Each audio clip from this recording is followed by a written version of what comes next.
एक कहावत बहुत प्रसिद्ध है कि एक म्यान में दो तलवार नहीं रह सकती।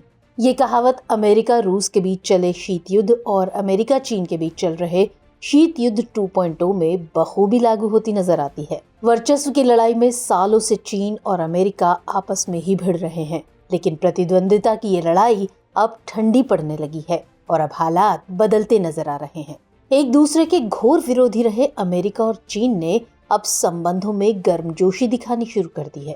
दरअसल चीन और अमेरिका ने इधर कुछ समय से अपने रिश्तों को सुधारने की कई कोशिशें की हैं और इसी कड़ी में हाल ही में चीनी विदेश मंत्री वांग वी ने 5 साल बाद पहली बार अमेरिका का दौरा किया है। इस दौरान उन्होंने अमेरिकी राष्ट्रपति जो बाइडेन से भी मुलाकात की और इसके कुछ ही समय पहले यानी जून में अमेरिकी विदेश मंत्री ब्लिंकन भी चीनी दौरे पर गए थे और इस दौरान उन्होंने राष्ट्रपति शी जिनपिंग से मुलाकात की थी। तो इन मुलाकातों से ये लगने लगा है कि दोनों ही देश अपने रिश्तों को सुधारने में लगे हैं। अब ऐसे में सवाल उठता है कि आखिर ऐसा क्यों है? ऐसे कौन से हित हैं जो उन्हें करीब ला रहे हैं और इनके करीब आने से वैश्विक परिदृश्य पर क्या असर होगा? तो आज की चर्चा में हम इन्हीं सब सवालों के जवाब ढूंढेंगे। तो बेशक दोनों देशों के बीच रिश्ते सुधारने की कोशिशें चर्चा में हैं, मगर कई विशेषज्ञों का कहना है कि ऐसा सिर्फ इसलिए है क्योंकि नवंबर में सैन फ्रांसिस्को में एपेक शिखर सम्मेलन होने जा रहा है। अगर कोविड-19 महामारी के दौर को छोड़ दें तो ये ऐसा सम्मेलन है जिसमें चीनी राष्ट्रपति ने लगभग हमेशा ही शिरकत की है।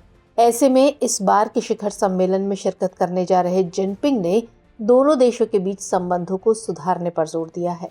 हालांकि सम्मेलन से इतर भी दोनों देशों के राष्ट्रपतियों के बीच अलग से वार्ता होने की बात भी सामने आ रही है।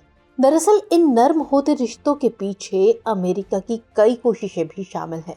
इसमें अमेरिकी विदेश मंत्री ब्लिंकन, अमेरिकी ट्रेजरी सचिव जेनेट येलन, अमेरिकी राष्ट्रपति के विशेष दूत जॉन कैरी और वाणिज्य सचिव जीना रायमोंडो द्वारा की गई चीनी यात्राएं शामिल हैं।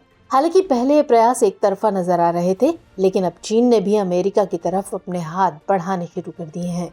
चीन के वरिष्ठ सैन्य अधिकारी ने अमेरिका के साथ नए सिरे से सैन्य आदान प्रदान करने की प्रतिबद्धता भी व्यक्त की है, जिसे चीन ने अगस्त 2022 में रोक दिया था। ये कदम चीन ने अमेरिकी प्रतिनिधि सभा की तत्कालीन अध्यक्ष नैन्सी पेलोसी के ताइवान दौरे की प्रतिक्रिया में उठाया था। हालांकि रिश्ते सुधारने के लिए दोनों देश एक तरफ कोशिश कर रहे हैं तो वहीं दूसरी तरफ कई मोर्चों पर टकराहटों को न्योता भी दे रहे हैं। ऐसा ही कुछ नजारा बीते दिनों दक्षिण चीन सागर में दिखा, जब इस क्षेत्र के ऊपर उड़ रहे एक अमेरिकी B-52 बम वर्षक के 10 फीट करीब एक चीनी लड़ाकू जेट आ गया। इससे दोनों विमानों के बीच लगभग दुर्घटना होते होते बची और इसके बाद दोनों देशों ने एक दूसरे पर आरोप प्रत्यारोप लगाना शुरू कर दिया। इससे पहले भी फिलीपींस के मुद्दे को लेकर दोनों देश आपस में उलझ गए थे। दरअसल दक्षिण चीन सागर के क्षेत्रों पर चीन अपना दावा करता है, तो वहीं अमेरिका और उसके सहयोगी इसे नकारते हुए यहाँ नियमित रूप से समुद्री युद्धाभ्यास करते रहते हैं।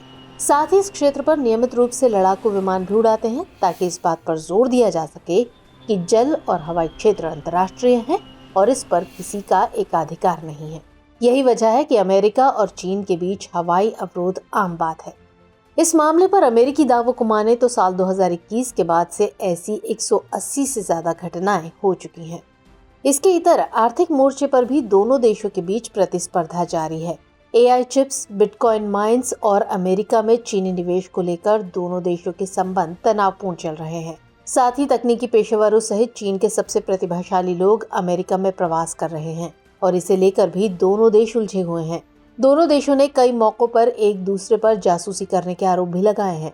इससे भी दोनों के बीच अविश्वास की मजबूत कड़ी नजर आती है। इसके अलावा चीन और अमेरिका अपने अपने मित्र देशों को लेकर भी आमने सामने खड़े हैं। हाल ही में जापान द्वारा अपने निष्क्रिय फुकुशिमा परमाणु संयंत्र से उपचारित पानी को समुद्र में छोड़ा गया था। इसके बाद चीन ने जापान के समुद्री खाद्य उत्पादों पर प्रतिबंध लगा दिया था, लेकिन चीन की इस प्रतिक्रिया के जवाब में अमेरिका ने अपनी सेना को आपूर्ति करने के लिए जापानी समुद्री उत्पादों की थोक खरीद शुरू कर दी। इधर इजराइल और हमास विवाद के बीच भी दोनों देशों के बीच तकरार जारी है, तो वहीं क्वाड, कैंप डेविड सम्मेलन आदि को लेकर भी दोनों देशों के बीच मतभेद व्याप्त है। इसके अलावा ताइवान को लेकर भी दोनों देशों के बीच संघर्ष जारी है। ऐसे में आने वाले दिनों में ताइवान में होने जा रहे राष्ट्रपति चुनाव के मद्देनजर भी दोनों देशों के रिश्ते खराब होने के कयास लगाए जा रहे हैं। असल में अमेरिका और चीन के रिश्ते साल 2018 के बाद से ज्यादा बिगड़ गए थे। 2018 के बाद से ही चीन अमेरिकी रिश्ते ट्रेड युद्ध, महामारी, ताइवान और दक्षिण चीन सागर जैसे मुद्दों पर तनाव से गुजर रहे हैं। इसी तनाव के कारण दोनों देशों के बीच नियमित वार्ता वाले मंच खत्म हो गए और द्विपक्षीय यात्राएं अनियमित हो गई। ऐसे में दोनों देशों के बीच अब बढ़ती करीबियां चर्चा का विषय तो हैं, लेकिन अमेरिका की ओर चीनी कोशिश ज्यादा चौंकाने वाली है। और ऐसा इसलिए है क्योंकि अमेरिकी कोशिशों को लोग आगामी अमेरिकी चुनाव से जोड़ रहे हैं। दरअसल अमेरिकी चुनाव में अंतर्राष्ट्रीय मुद्दे बड़ी भूमिका निभाते हैं। ऐसे में बाइडेन प्रशासन की कोशिश है कि वो चीन से अपने रिश्तों को थोड़ा सामान्य करे। अपनी इसी कोशिश में उन्होंने ये माना है कि अमेरिका और चीन दोनों को संबंधों में प्रतिस्पर्धा को जिम्मेदारी से प्रबंधित करने और संचार की खुली लाइन बनाए रखने की जरूरत है। साथ ही वैश्विक चुनौतियों से निपटने के लिए उन्हें मिलकर काम करने की भी जरूरत है। हालांकि विशेषज्ञ चीन की मंशा को लेकर सतर्क भी कर रहे हैं, क्योंकि उनका कहना है कि अमेरिकी प्रशासन को चीन के झूठे वादों में नहीं फंसना चाहिए। उल्टे अमेरिकी प्रशासन को अपने हितों के बारे में ज्यादा सोचना चाहिए। साथ ही अमेरिका को चीन के हवाई दावों से इतर चीन में बंधक बनाए गए अमेरिकियों को रिहा करने, इंडो पैसिफिक में चीनी सैन्य विस्तारवाद को रोकने जैसे कार्यों की मांग करनी चाहिए। तो कुल मिलाकर देखा जाए तो रिश्ते सुधारने की हालिया कवायद के पीछे चीन के अपने फायदे हैं। वो अमेरिका का आर्थिक लाभ लेना चाहता है।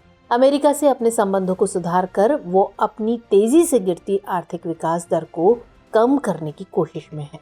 वो एक बार फिर व्यापारिक रिश्तों को आगे बढ़ाने की मंशा रखता है। तो इस तरह देखा जाए तो दोनों ही देशों के अपने अपने हित है। हालांकि दोनों देशों के बीच तकरार के पड़ाव ज्यादा है। ऐसे में आगे चलकर दोनों देशों के रिश्ते कैसा रुख लेते हैं, ये तो वक्त ही बताएगा। तो चलिए व्यूअर्स, चर्चा को विराम देते हुए नोट कर लेते हैं आज का सवाल। संयुक्त राज्य अमेरिका और चीन अपने संबंधों को सुधारने के लिए तैयार है, लेकिन उनके महत्वाकांक्षी हित उन्हें ऐसा करने से रोकते हैं। इस कथन के आलोक में अपने विचार प्रस्तुत कीजिए।